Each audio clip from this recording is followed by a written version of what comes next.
नमस्कार सर्वांना, जय हरी.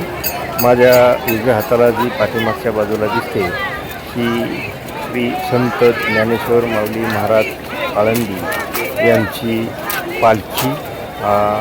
आज आपण सर्वजणच या पालखी सोहळ्यामध्ये सहभागी होऊया. आपण या पायी दिंडीमध्ये सहभागी होऊया. जय हरी. चला तर आपण पाहूया दिंडी. ज्या पालखीत माऊलींच्या पादुका ठेवल्या जातात आणि विठ्ठल भेटीसाठी आळंदीतून निघतात, हीच ती पालखी. आणि त्याला जोडलेली ही बैलजोडी, पालखीला जोडलेली जी बैलजोडी असते त्याही संदर्भात काही जाणून घेण्याचा प्रयत्न केला. तर दरवर्षी वेगळ्या कुटुंबाला या बैलजोडीसाठी मान मिळत असतो. यावर्षी घुंडरे परिवाराला, या घुंडरे कुटुंबाला हा मान मिळाला. राजा प्रधान असं या बैलजोडीचं नाव होतं.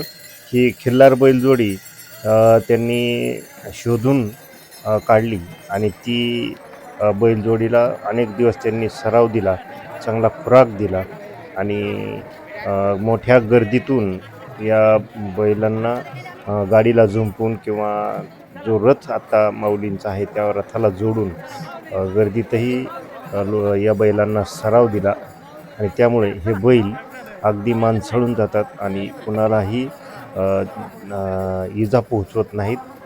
आणि अशा प्रकारे ही बैलजोडी शेवटपर्यंत म्हणजे अगदी पंढरपूरपर्यंत हे रथ ओढत असतात. आणि आपण पाहतोय समोर थोडा रिमझिम पाऊस असतानासुद्धा हे वारकरी दिंडीत भजनात दंग होऊन तल्लीन होऊन राहतात. ही इंद्रायणी वाहते आहे.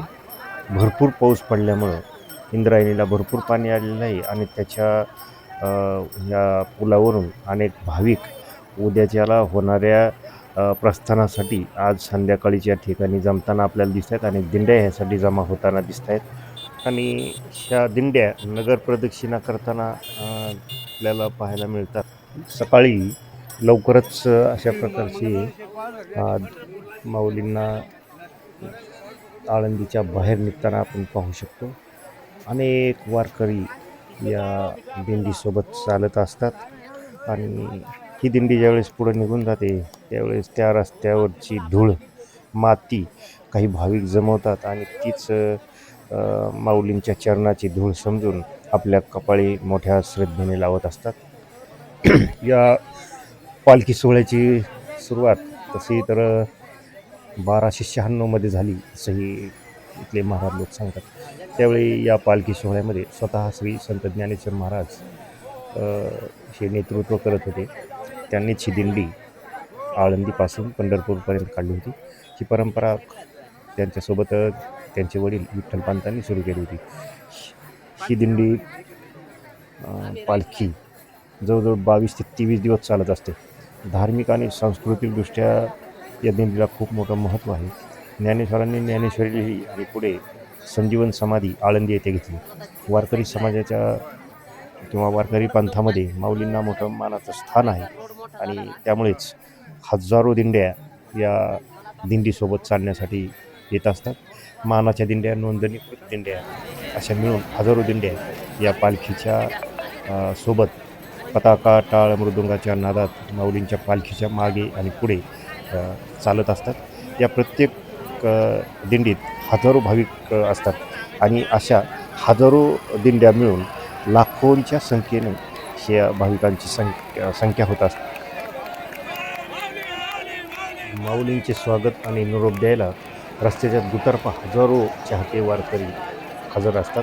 अगदी पहाटेपासूनच माऊलींच्या रथाचं स्वागत करण्यासाठी ते वाट पाहत दुतर्फा बसलेले असतात. या दिंडीसोबत मीही चालत असताना पुढे गेल्यानंतर मला अनेक महाराज लोक भेटत होते. मी अनेकांचं दर्शन घेतलं. अशातच ज्ञानराज वेदांत गुरुकुलचे संस्थापक ब्रह्मचारी हबप चैतन्य महाराज आळंदी यांचीही भेट झाली आणि त्यांच्यासोबत पुढे आम्ही या दिंडीत चालत राहिलो.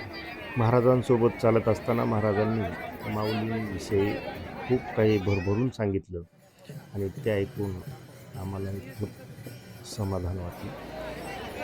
जशी जशी दिंडी पुढं पुढं जात होती तिथपर्यंत पाहत होतो आम्ही, तर दोन्ही बाजूनी अनेक भाविक लोक, हे दानशूर लोक दान करताना पुन्हा पुन्हा दिसत होते. तर जसं लोक किंवा भाविक दान करत होते, स्वागत करत होते, निरोप देत होते, तसं छोटे छोटे वारकरी आपल्याला समोर दिसत आहेत, हे टोपीवाले असे वारकरीसुद्धा या दिंडीत सहभागी होत होते किंवा निरोप द्यायला सहभागी होत होते.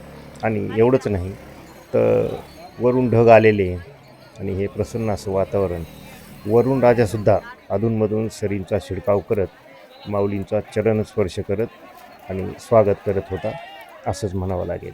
दिंडीत चालणारे भजन आणि अभंग गात माऊली माऊली माऊली माऊली असा जयघोष करत चालत असतात.